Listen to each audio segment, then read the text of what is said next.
Hi යාළුවනේ. අද මං ඔයාලට අරන් ආවේ The Haunted Palace Korean drama එකේ 7 වෙනි එපිසෝඩ් එකේ රිවිව් එක. ඉතින් දැන් අපි යමු අද කතාවට. වතුරට පැනලා අතුරුදහන් වුණු අවතාරය අල්ලන්න ගංචෝරි යෝරි ගියාම ඒ අවතාරය යෝරිව අල්ලගත්තනේ. ඒ අවතාරය කුණු ජලය යෝරිගේ මූණට වක් කරනවා. මේකේ තේරුම දැන් යෝරිට මේ අවතාරය ශාපයක් කරලයි තියෙන්නේ. ගංචෝරි අවතාරයට ගහලා පන්නනවා. ඉතින් මේ අවතාරේ වතුරේ අතුරුදහන් වෙනවා. යෝරිට ගිලුණු කුණු ජලය එයා වමනි කළත් එයා දැන් ඉන්නේ හොඳින් නෙමෙයි. ගංචෝරි යෝරිව පිටේ තියාගෙන එක්කන් එන්නේ එයාට දැන් ඇවිද ගන්න අපහසු නිසායි. ගංචෝරි යෝරිට කියනවා ගෙදරට ටිකක් දුර නිසා යනකල් නිදාගන්න කියලා. යෝරි නිදාගන්න හදලා ආයෙම දඟලලා බිමට බහිනවා. යුන්ගේ ශරීරය නෙමේ. යෝරිට කොහොමත් යුන් ගැන කැමැත්තක් තිබ්බා. ඉතින් යෝරි කියනවා ඔයා ගාව ඉන්නකොට මගේ පපුව වේගයෙන් ගහෙන්න ගන්නවා කියලා. ඒ නිසා අපි එකට ඉන්නකොට අපි අතරේ දුරක් තියාගමු කියලා යෝරි කියනවා. යෝරිට දැන් තේරුම් ගන්න බැරුව ඉන්නේ මේ ඉන්නේ ඇත්තම යුන් නෙමෙයි කියලා දැනත් එයාට මෙහෙම දැනෙන්නේ ඇයි කියලා. මේ අතරේ රජතුමා රජිනගේ සේවිකාවන්ගෙන් ප්‍රශ්න කරනවා. අවසන් වතාවට රජිනගේ කුටිය ඇතිරිලි මාරු කළේ කවුද කියලා රජු අහනවා. සේවිකාව කියනවා හැමදින 10කට පාරක්ම අපි ඇතිරිලි මාරු කරන බව. ඒ දවසේ ඇතිරිලි මාරු කරපු 3 දෙනාට රජු දඬුවම් කරන්නේ ඔවුන්ට තම වැරදි පාපොච්චාරණය කරන්න බල කරමිනුයි. ඒත් ඇත්තටම වැරදිකාරයා හිතන්නේ මේ දේ Taman පාපොච්චාරණය කළොත් Tamanව අන්දශාමෙන් මරණ බවයි. ඒ නිසා අය කිසි දෙයක් පාපොච්චාරණය කරන්නේ නැහැ. රජු නියෝග කරනවා ඔවුන් තම වැරදි පාපොච්චාරණය කරන තුරු ඔවුන්ට කිසිම ආහාරයක් නොදී සිර කරන්න කියලා. මෙතන ඉන්න එක සෙබලෙක් මේ තරුණියට හොරෙන් කොල කෑල්ලක් දෙනවා. මේ අතරේ ගංචෝරි නිදාගන්න ලෑස්ති වෙනකොට එයාට දැනෙනවා යුන්ගේ අම්මා එයාට ඖෂධ අරගෙන එනවා කියලා. ගංචෝරි බොරුවට නිදි වගේ රඟපෑවත් යුන්ගේ අම්මා එයාගේ බොරුව අල්ලගන්නවා. මේකේ සර්ප වලිග නෑ කියන යුන්ගේ අම්මා කොහොම හරි ගංචෝරිට මේක බොන්න දෙනවා. ඊට පස්සේ ගංචෝරි එළියට යනවා.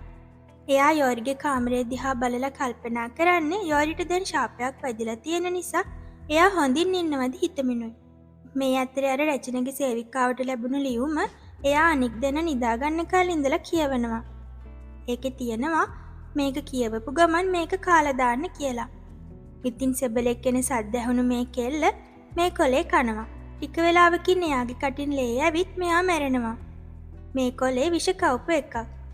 ඒ කෙල්ල ඇත්ත හෙලි කරයි කියන බයට මේ දේවල් කරන කෙනා මේ කෙල්ලව මරලා දැම්මා. නිලධාරීන් මේක රජුට දැනුම් දෙනවා. මේ මැරුණු ගෑනු ළමයාගේ කාමරයේ තිබිලා ආභරණ වගේක් ආරක්ෂක නිලධාරීන් හොයාගෙන.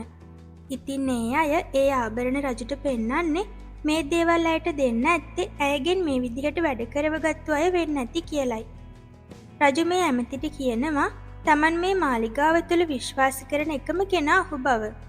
මේ අතරේ ගංචෝරි එයාගේ මල්ලි බීබීව හම්බෙන්න ගිහිල්ලා ඉන්නේ. බීබී කියනවා එයාට මකරෙක් විදිහට නැගිටින්න නම් ගිල දාන්න ඕනි අවුරුදු 60ට වැඩි නපුරු මිනිස්සු 100ක් බව. ඉතින් 99ක් ගිල දැම්මයින් පස්සේ මම මකරෙක් වෙන්න කලින් ඔයා එක්ක ටිකක් කාලය ගත කරන්න එනවා කියලා ඔහු කියනවා. මේ වෙලාවේ බීබී දකිනවා තවත් වයසක නිලධාරීන් ටිකක් ඈතින් යනවා. ඉතින් බීබී එතනින් යනවා ඒ මිනිස්සුන්ගෙන් Taman හොයන වර්ග කෙනෙක් ඉන්නවද බලන්න. මේ අතරේ අන්ධ ශාමන් මව්බිසවට ඒත්තු ගන්වන්න උත්සාහ කරනවා රජුගෙන් පලිගන්න. ඇයගේ පුතාව මැරුවේ රජු බව කියන්න ඔහු ගොඩක් උත්සාහ කරනවා. ඒකේ පලිය ගන්න රජුගේ දරුවන් මරන්න ඕනි කියලා ඔහු ඇයට කියනවා. මේ අතරේ රජුට සේවකයෝ ගෙනත් දෙනවා පුස්තකාලේ තිබිලා හමු වුණු යුන්ගේ පින්සල. ඉතින් රජු ඔහුගේ ශෝකය යුන් වෙනුවෙන් ලියනවා. මොකද රජු දන්නවා දැන් ඉන්න යුන් නෙමෙයි කියලා. රජු ඒකේ ලියනවා ඔහුට හිටිය විශ්වාසවන්තම කෙනා වුණු යුන්ව අවසන් නිසි ගෞරව දක්වන්නේ නැතුව යවන්න වුණු එක ගැන Taman කනගාටු වෙන බව. මේ අතරේ යෝරි යනවා ඉඳේ ඉන්න අවතාරය හම්බෙන්න. අර කුණු ජලයේ ඉන්න නපුරු අවතාරය ගැන ඇයගෙන් දැනගන්නයි මෙයා යන්නේ. ඒත් මේ කෙල්ල Taman ඉන්න පිරිසිදු ජලය නිසා ඒ වගේ කුණු ජලයේ ඉන්න ජරා අවතාරයක් ගැන මම දන්නේ නැහැ කියලා එම ළිඳ ඇතුළට යනවා. යන ගමන් ඉන්න යෝරිට ඇහෙනවා මාලිගාවේ ඉන්න පොඩි පාලිකාව ටිකක් කතා කරන සද්දේ. මේ ගෑනු ළමයාගේ සපත්තු කවුරු හරි හොරකම් කරලා. ඒ නිසා එයා අනික් ගෑනු ළමයින්ට කෑ ගහනවා එයාගේ සපත්තු දෙන්න කියලා. ඒත් මෙතනට ආව පාලිකාවක් ඇයට කියනවා තමන් කුඩා කාලෙත් මේ වගේම එයාගේ යාළුවෙක්ගේ සපත්තු අතුරුදහන් වුණා කියලා. මාලිගාවේ අය කතා වුණේ ඒක අවතාරික වැඩක් කියලායි කියනවා. මේක අහන් හිටිය යෝරි තේරුම් ගන්නවා තව අවතාරයක් ඉන්නවා කියලා. මේ අතරේ ආපහු යන ගමන් ඉන්න අන්ධ ශාමන්ට දැනෙනවා බීබීගේ ශක්තිය. එයා දැනගන්නවා මේ ඉන්නේ මිනිස්සු ගිල දාන ඉමගි බව.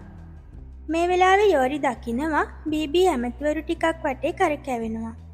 මේ අයට බීබී කරදරයක් කරයි කියලා හිතන යෝරි මෙතනට එනවා.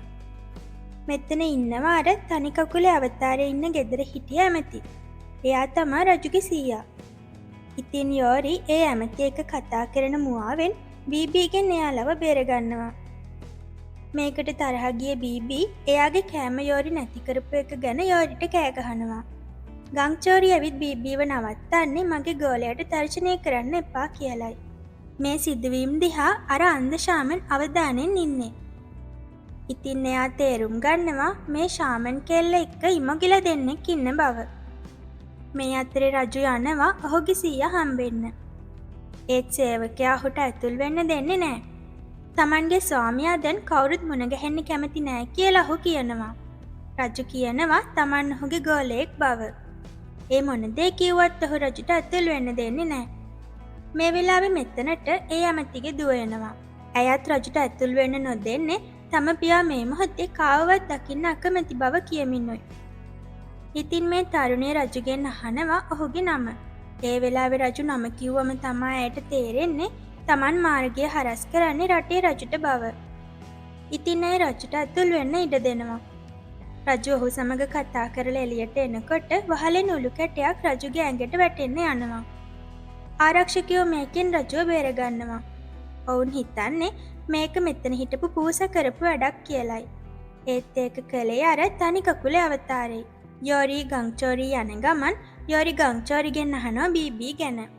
ගංචෝරි කියනවා බීබී අනුභව කරන්නේ නපුරු මිනිස්සුන්ව විතරයි කියලා. ඒත් යෝරි කියනවා බීබී ඒ වෙලාවේ රජුගේ සීයාවත් ගිල දාන්න හැදුවා කියලා.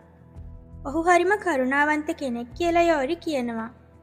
ගංචෝරි මේ වෙලාවේ යෝරිට කියනවා ඔයාලට පේන්නේ පිටින් පේන රූප විතරයි. ඒත් අපිට ඔවුන්ගේ අභ්‍යන්තරයත් පේන බව. ඊට පස්සේ ගංචෝරිට යන්න කියලා යෝරි යනවා අර සපත්තු හොරකම් කරන අවතාරය අල්ලගන්න. සපත්තු නැති වුණු ගෑනු ළමයට ඇය කල්ලතුව කියලා තියෙනවා කුටියෙන් එළිය සිදුරු තියෙන භාජනයක් එල්ලලා එයාගේ සපත්තු ඇතුළට අරන් කුටිය දොර වහගන්න කියලා. ඉතින් ඇය යෝරි කිව්ව විදියටම කරනවා. මේ අවතාරේ පොඩි දරුවෙක්. මෙයා ඇවිත් සපත්තු නැති එක ගැන දුක් වෙවි ඉන්නකොට අර පෙනේරේ දකිනවා.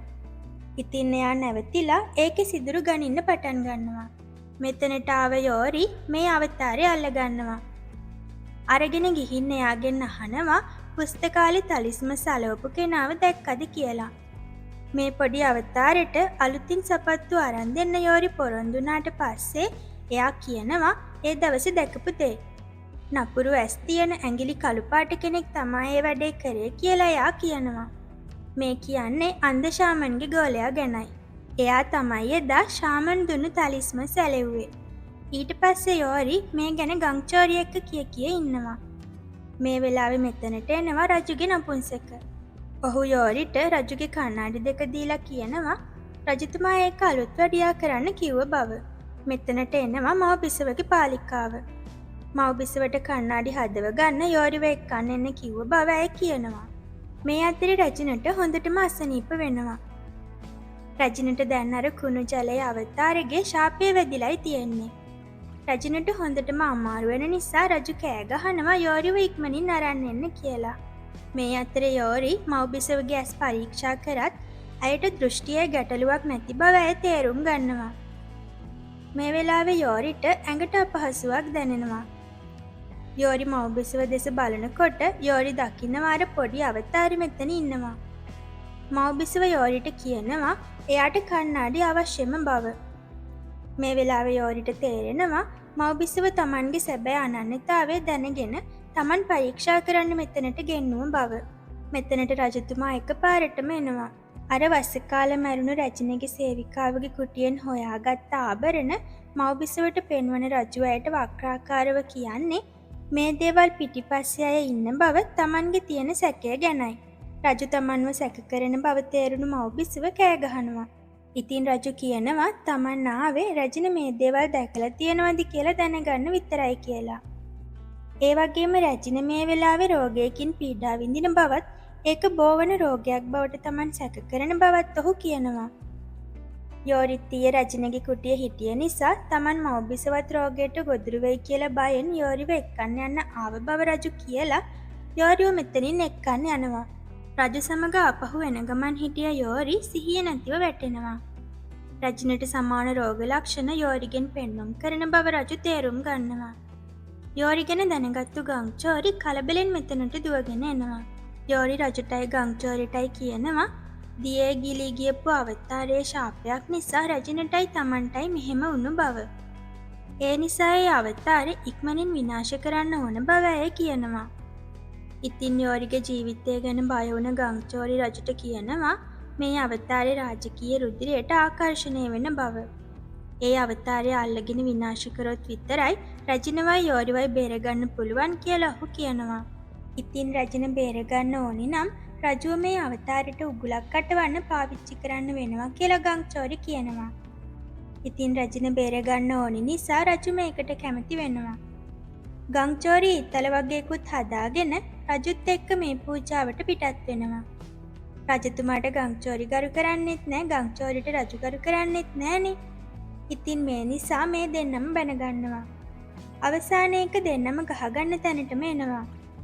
අමාරුවෙන් තමන්ව පාලනය කරගත්තු ගංචෝරි සටන නවත්තනවා. මේ අතර නිදන් හිටිය යෝරිට හැරෙනවා. එයා ගංචෝරි කොහෙද කියලා ඇහුවහම නපුංසක සිදුවුණු දේ අයට පැහැදිලි කරනවා. ඉතින් ගංචෝරි අනතුරේ කියන යෝරි ගංචෝරි හොයාගෙන යන්න හදනවා. මේ අතරේ රජුයි ගංචෝරි මේ අවතාරයට උගුලක් අටවලා අවතාරයනකල් බලාගෙන ඉන්නවා. මේ වෙලාවේ ගංචෝරි රජුට කියනවා යෝරිගේ ආච්චිට ඇත්තටම මොකක්ද වුනේ කියලා යෝරිට කියන්න එපා කියලා. රජු පුදුමෙන් අහනවා ඒ ගැන ඔයත් දැනගෙන හිටියද කියලා. බලාගෙන ඉඳලත් අවතාරය නැති නිසා රජු ගඟ ළඟට ගිහින් එයාගේ අත කපලා ලේ ගඟට දානවා. මේ වෙලාවේ යෝරිත් දුවගෙන එන ගමන් ඉන්නේ මෙතනට. රජු වතුරට ලේ දාපු ගමන් අර අවතාරයට ඒක දැනෙනවා. එකපාරටම ගංචෝරිගේ උගුල ක්‍රියාත්මක වුණත් වතුරෙන් අත දාපු අවතාරය රජුව ගංගාවට ඇදගෙන යනවා. ඉතින් මේ සිදුවීමත් එක්ක The Haunted Palace Korean drama එකේ 7 වෙනි එපිසෝඩ් එක ඉවර වෙනවා. 8 වෙනි කොටසේ රිවිව් එකෙන් ආයෙම හම්බෙමු.